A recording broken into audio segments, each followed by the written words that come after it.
बच्चों, आज हम काव्य खंड में कविता वाक पढ़ेंगे।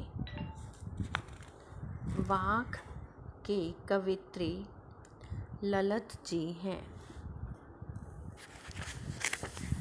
कश्मीरी भाषा की प्राचीन एवं लोकप्रिय कवित्री ललित का जन्म लगभग 1320 ईस्वी में श्रीनगर के पास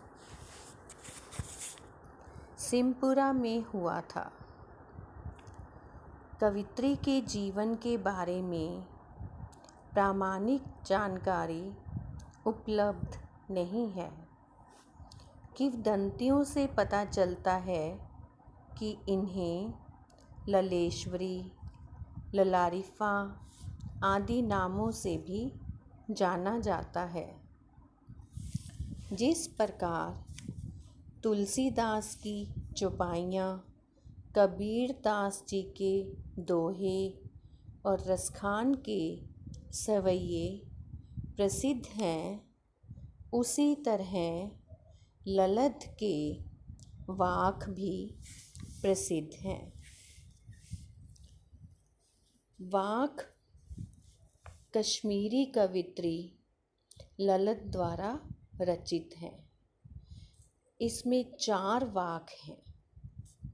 पहले वाक में कवित्री ने ईश्वर प्राप्ति के लिए मनुष्य द्वारा किए जाने वाले प्रयासों की व्यर्थता का वर्णन किया है, और दूसरी वाक में जाति और धर्म की सीमाओं से उठकर समानता की भावना अपनाने पर बल दिया गया है। तीसरे वाक में कवित्री ने गुरु महिमा का वर्णन करते हुए सच्चे गुरु को प्राप्त करने भवसागर से पार पाने के बारे में बताया है। और चौथे वाक में धर्म संकीर्णताओं को त्यागने तथा प्रत्येक प्राणी में ईश्वर है, यह समझाने की बात कही है। अब हम वाक पढ़ेंगे। पहला वाक। रस्सी कच्चे धागे की खींच रही मैं नाव, जाने कब सुन मेरी पुकार, करे भवसागर पार। कवित्री कहती है कि वह सांसों की कच्ची रस्सी के सहारे यह शरीर रूपी नाव को खींच रही है। इसमें कवित्री ने सांसों को कच्चा धागा कहा है और शरीर को एक नाव का रूप दिया है। जाने कब सुन मेरी पुकार, करे देव भवसागर पार। इसमें कवित्री कहती है कि न जाने ईश्वर मेरी पुकार कब सुनेंगे और मुझे इस संसार रूपी सागर से पार उतारेंगे। पानी टपके कच्चे सकोरे, व्यर्थ प्रयास हो रहे मेरे। यहाँ पर सकोरे का अर्थ है मिट्टी का कच्चा बर्तन। वैसे तो मिट्टी को जब पकाया जाता है तो वह पक्का बन जाता है और उसमें से पानी नहीं निकलता, लेकिन सकोरा कच्ची मिट्टी से बना होता है, इसमें से पानी निकलता रहता है। कवित्री कहती है कि जिस प्रकार कच्ची मिट्टी से बने बर्तन से पानी टपक टपक कर कम होता रहता है, उसी तरह समय बीतता जा रहा है और प्रभु को पाने के मेरे प्रयास, मेरी कोशिश सब व्यर्थ हो रही है। जी में उठती रह रह हूक, घर जाने की चाह है मेरे। जी होता है हृदय। कवित्री कहती है कि मेरे मन में बार बार एक ही पीड़ा उठती है कि कब यह नश्वर संसार छोड़कर प्रभु के पास पहुंचूंगी और सांसारिक कष्टों से मुक्ति पाऊंगी। अर्थात कवित्री यह कहना चाहती है कि मेरे मन में एक ही पीड़ा बार बार उठ रही है कि मैं कब परमात्मा से मिलूंगी और कब मुझे परमात्मा के घर जाने का अवसर मिलेगा। दूसरी वाक, खा खा कर कुछ पाएगा नहीं, न खाकर बनेगा अहंकारी। कवित्री कहती है कि खा खाकर, यहाँ पर खाने से मतलब भोजन खाने से नहीं है। खाने से अभिप्राय है विषय वासनाओं का भोग करना। कवित्री कहती है कि खा खाकर सांसारिक विषय वासनाओं का भोग करके तुझे कुछ भी प्राप्त नहीं होगा। न खाकर बनेगा अहंकारी, यदि तू कुछ भी नहीं खाएगा, यहाँ न खाने से अभिप्राय विषय वासनाओं का भोग न करना, जो भी सांसारिक सुख हैं उनका भोग नहीं करना। यदि सांसारिक सुखों का भोग नहीं करेगा तो घमंडी बन जाएगा। सम खा तभी होगा संभावी। कवित्री मनुष्य को मध्यम मार्ग अपनाने की सीख देती हुई कहती है कि हे मनुष्य, तू ना तो ज़्यादा खा और ना ही खाना छोड़, अर्थात ना तो विषय वासनाओं का बहुत ज़्यादा भोग कर और ना ही उनका पूर्णतया त्याग कर। यदि तू मध्यम मार्ग अपनाएगा तभी ही भगवान के बंद द्वार की सांकल को खोल पाएगा। कहने का भाव यह है कि यदि तू इस भोग के खिलाफ त्याग तपस्या का जीवन अपनाएगा तो मन में अहंकार बढ़ेगा और यदि भोग करेगा तो तब भी तुझे कुछ भी प्राप्त नहीं होगा।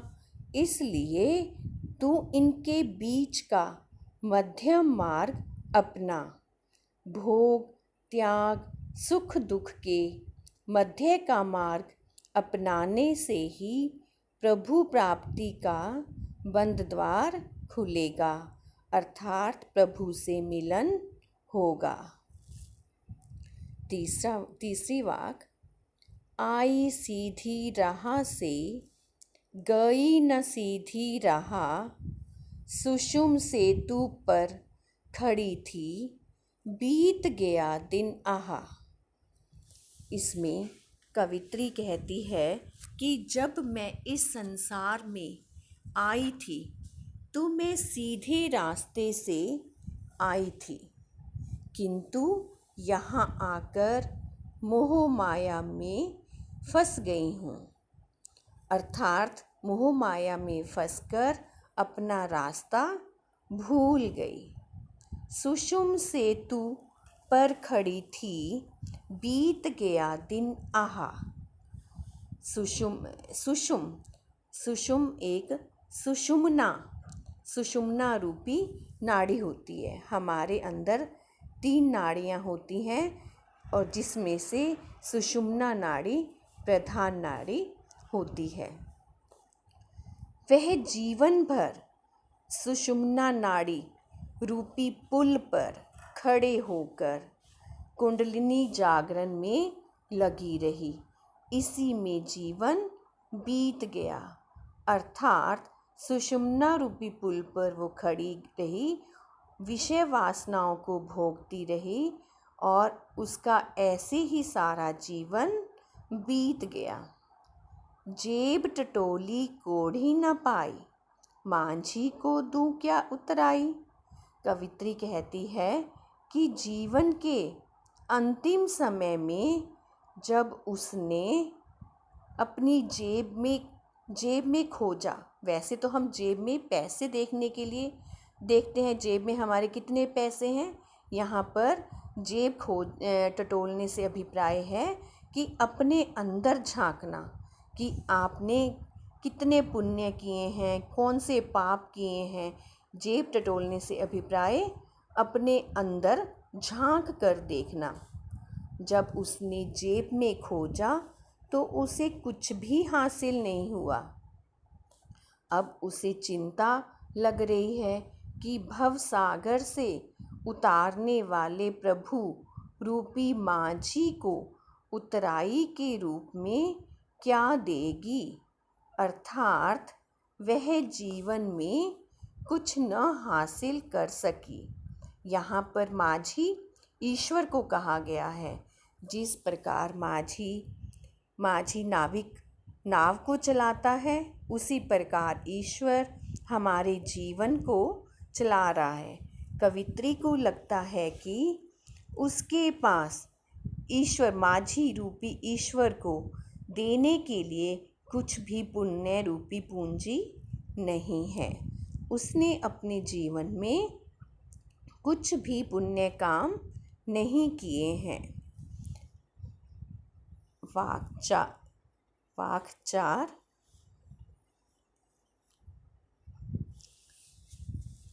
थल थल में बसता है शिव ही, भेद न कर क्या हिंदू क्या मुसलमान। इसमें कवित्री कहती है कि थल थल में हर जगह परमात्मा विराजमान है। यहाँ पर शिव से अभिप्राय परमात्मा है। कवित्री कहती है कि हर जगह परमात्मा विराजमान है, इसलिए तू हिंदू और मुसलमान में भेद ना कर, क्योंकि हिंदू और मुसलमान का भेदभाव त्याग दे। ज्ञानी है तू स्वयं को जान, वही है साहिब से पहचान। इसमें कवित्री कहती है कि यदि तू ज्ञानी है तो तुझे सबसे पहले अपने आप को जानना होगा, अपनी पहचान करनी होगी, और वही परमात्मा से पहचान है। जो व्यक्ति अपने आप को पहचान लेता है वो कैसा व्यक्ति है, वही ईश्वर के बारे में जानता है। इस वाक में जो कवित्री है वो यही बताती है कि ईश्वर सर्वत्र है, कि वह हर स्थान पर व्याप्त है।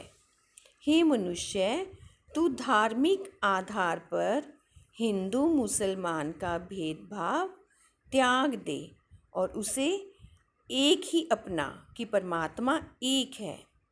ईश्वर को जानने से पहले तू खुद को पहचान, अपना आत्मज्ञान कर। इससे प्रभु से पहचान आसान हो जाएगी। अर्थात ईश्वर ही तो आत्मा रूप में हम सभी में निवास करता है। इस वाक में कवित्री यह कहना चाहती है कि हमें जात पात में भेदभाव नहीं करना चाहिए। बच्चों, उम्मीद है तुम्हें चारों वाक समझ आ गई होगी। धन्यवाद बच्चों।